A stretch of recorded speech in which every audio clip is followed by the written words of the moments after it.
Let's solve case scenario 18 in today's discussion. This case scenario 18 is on accounting standard 28, impairment of assets. Shall we begin? Surya Limited has two fixed assets. Congratulations on two fixed assets. FA1, FA2. What a creative name. Being carried in the balance sheet as 600 lakhs and 300 lakhs. 600 lakhs is carrying amount of FA1. 300 lakhs is carrying amount of fixed asset 2. Let me write that. Carrying amount of fixed asset 1 is 600 lakhs. Carrying amount of fixed asset 2 is 300. This is the amount at which the asset is there post depreciation, post revaluation. It can be continued to be recorded at this value unless you feel that whether you use this asset or you sell this asset, it will not generate so much value. Whether you use this asset or you sell this asset, if you think it will not generate enough value, then eventually you will make loss using it in the future. That loss, what you will make in the future, you will record it today only. That's impairment loss. Loss estimated from this asset in the future will be recorded today. That amount with which we compare this 600 is called as recoverable amount. We have two options with this asset. One, you can sell it. Two, you can use it. If you sell it, you will get money. That is selling price. Are you actually selling? You are not selling. You are thinking, if I sell, what would I receive? That is net selling price, which is expected. Net selling price, which is it actual? No, expected. I don't want to sell. I will use this. If I use this, I will generate some value. The value that you will generate if you use it is called value in use. Will you use it or will you sell it? You will decide. Whichever is giving you better cash flow, you will pick it. If you sell it, you will get 100. If you use it, you will get 80. What will you do? Sell. Receive 100. If you use it, you will get 120. If you sell it, you will get 100. Use it. Use your brain. You will get 120. Got this? So recoverable amount is whichever is higher among we and this. So is carrying amount. Is recoverable amount. Recoverable amount is value in use or net selling price, whichever is higher. If in case this recoverable amount from this asset is more, there is no loss. If the recoverable from the asset is less, then there is impairment loss. That impairment loss should be deducted from the asset and also transferred to P&L. Should be deducted from the asset and also transferred to, before you deduct from the asset. Before you deduct from the, if goodwill is there, goodwill will tell you can't kill the asset, you have to go through me, shoot me if you go, before you go to asset. So if there is impairment loss against FA1, before you charge it to 600, you will shoot goodwill. Only if goodwill is over or goodwill is not there, bullet will touch FA. So it's like you're aiming the gun and then shooting FA1, there is goodwill in between. So before you shoot asset, you should shoot goodwill. Amount of impairment loss is number of bullets you have. Amount of life in goodwill is value that's there in goodwill. Let's say you have 4 bullets, 4 lakhs impairment loss, 2 lakhs in goodwill. 2 lakhs goodwill, 2 lakh impairment loss will go, 2 lakh remaining impairment loss will reduce the asset.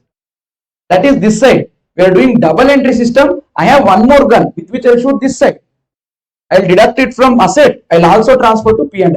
Before I transfer to P&L, someone else is telling you can't transfer to P&L. You should go through me. Who? Revaluation reserve. So before you transfer impairment loss to P&L, should go through revaluation reserve. You have 4 lakhs of impairment loss. Revaluation reserve is there 1 life, meaning 1 lakh. So what will revaluation reserve will tell? Should shoot me first. So in 4 bullets, you will shoot 1 bullet. Revaluation reserve khatam, you lost 1 bullet. 3 will go to impairment. What if you have 2 bullets, but revaluation reserve is 5? 2 bullets of revaluation reserve is gone. Impairment loss became 0. Revaluation reserve still 3 will be removed. How did this revaluation reserve get created? When you revalue the asset up. Did you get this? Oh my god, I am solving this question, but I made quick summary of AS20.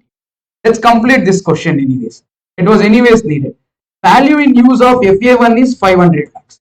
So for value in use column FA1, I would write 500. Next I have with me net selling price 550. For FA1, net selling price I'll write 550. Whichever is higher, net selling price of 550. If I sell this, I'll get 550. If I use it, I'll get 500. What would I do? Sell it and receive 550. See, this asset is there, no 600. If I sell it, I'll get 550. If I use it, I'll get 500. But it's there in my balance sheet at 600. So I'm going to anyways make loss, no? In the future, when I sell it, I'll make loss of 50. I will not wait till future. I believe in conservatism. I'll book that loss now. That 50 is called impairment loss. That asset which is there at 600, its value is only 550. It can generate only 550 benefit. So I'll reduce it by 50. Impairment loss. Got this? This 50 should go to P&L and it should also be reduced from asset. Both. You should do both. Double entry. But before transferring to asset, adjust goodwill. Before transferring to P&L, reduce revaluation. Got this? Next, company did upward revaluation last year. 20. See, there are 20 lakhs available in revaluation. This 50 before you transfer to P&L. What do? You adjust against revaluation reserve 20. 50 meaning 5 bullets are there with you. How many bullets are there with you? You are about to shoot 5 bullets to P&L. In between there is revaluation reserve. Nahi, you have to go through me. Meet first none muttu, amel P&L muttu. So what do? How much does revaluation reserve have? 2 or 20. Ili 50, ili 20.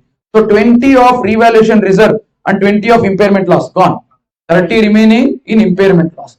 This 30 will be transferred to P&L. Understood? How much will you reduce from asset? Full 50, full 50, full 50. Okay. Then the question says on 31st March, value in use is 350 lakh and net selling price is 320 lakh. For whom? FA2. FA2, value in use 350, net selling price 320. Whichever is higher? 350. Oh, you can recover more than 300. Impairment loss. Motte. Nothing adjusted against reserve, nothing transferred to P&L. They have completely demystified the entire data that they have given. Now they have 4 cute questions that they are asking us.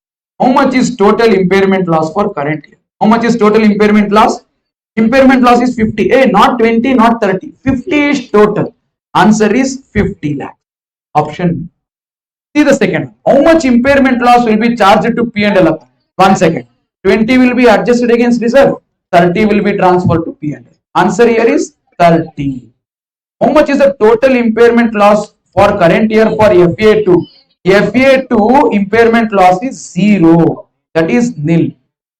He answered 3. We still have 1 more. Shall we see the 4th one?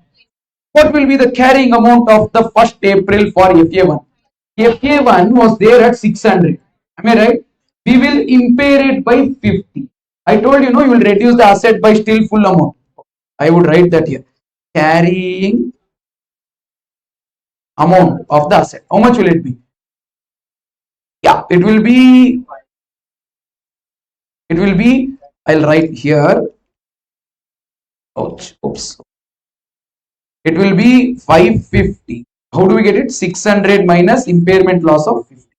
Answer is, oops, 550.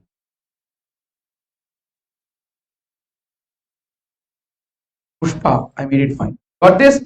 The answer to this question is 550. What have we marked? We have marked P, C, D, A. P, C, D, A. Over. Got this? That's it, guys. See you all in the next one.